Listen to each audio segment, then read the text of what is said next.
Hello, good morning ka-agri. Medyo makulimlim yung araw natin ngayon dito sa Davao del Sur. Ayan, makikita nyo mga ka-agri. Medyo wala, hindi natin makita si Haring Araw. So today, meron tayong gagawin mga ka-agri. Bibilangin natin yung mga 2 months old natin na mga Rhode Island Reds.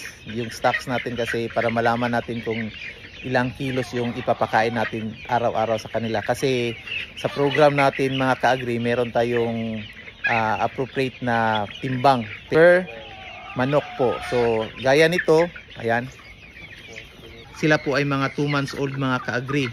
So ngayon hindi na namin na bilang kung ilan sila lahat. So today bibilangin namin ni Warlito at ni Jeffrey para malaman namin na kung ilang piraso yung naiwan na stocks natin dito sa 2 months old na mga D853.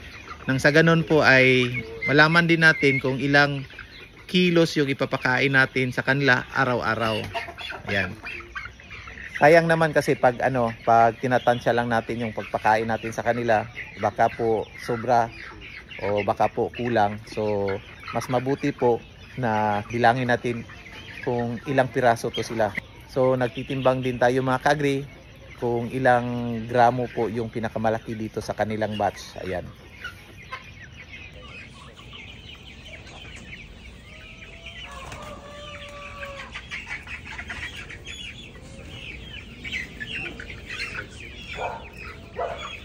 Yan. Ito po yung mga 2 months old natin mga ka-agri na stocks dito.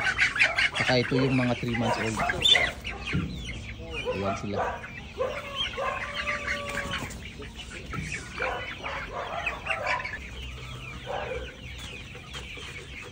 So ngayon mga ka-agri, alamin natin kung ilang kilos yung ipapakain natin sa kanila araw-araw. So malalaman natin. 165. 4,165 grams.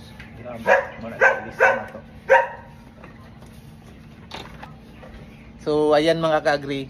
So program natin dito sa Dominant CZ, bawat edad po may corresponding gramo po na pwede natin ipakain sa kanila, daily consumption nila. So sa 2 months old mga ka-agri, bali 8 weeks, yung nakalagay po sa program natin is 49 grams per day per bird. So kaya binilang namin kanina, so 85 heads po yung bilang kanina sa mga 2 months old natin. So minabuti namin na 85 times 49 grams.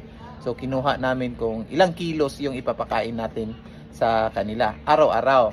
So depende na po mga ka-agri kung ilang beses natin ibigay yung pagkain nila. Basta sakto lang yung timbang na mabigay natin na feed sa kanila araw-araw. So sabi ni Jeffrey, 49 grams times 85 heads, 4,165. 4,165 grams o 4.1 kilos po mga ka-agri, araw-araw yung pakain natin sa kanila. So depende na po, pwede natin ipakain sa kanila 3 times a day o twice a day lang po. So hindi po advisable mga ka-agri pag ganitong edad ay ibibigay natin only once a day, hindi po. So sa mga breeders lang po applicable mga ka-agri na binibigyan natin ng once a day lang po yung pakain natin sa mga breeders. Pero pag ganitong edad, 4 months pababa, mas mabuti po 2 to 3 times a day yung pakain natin, pagbigay natin sa pakain. Ayan.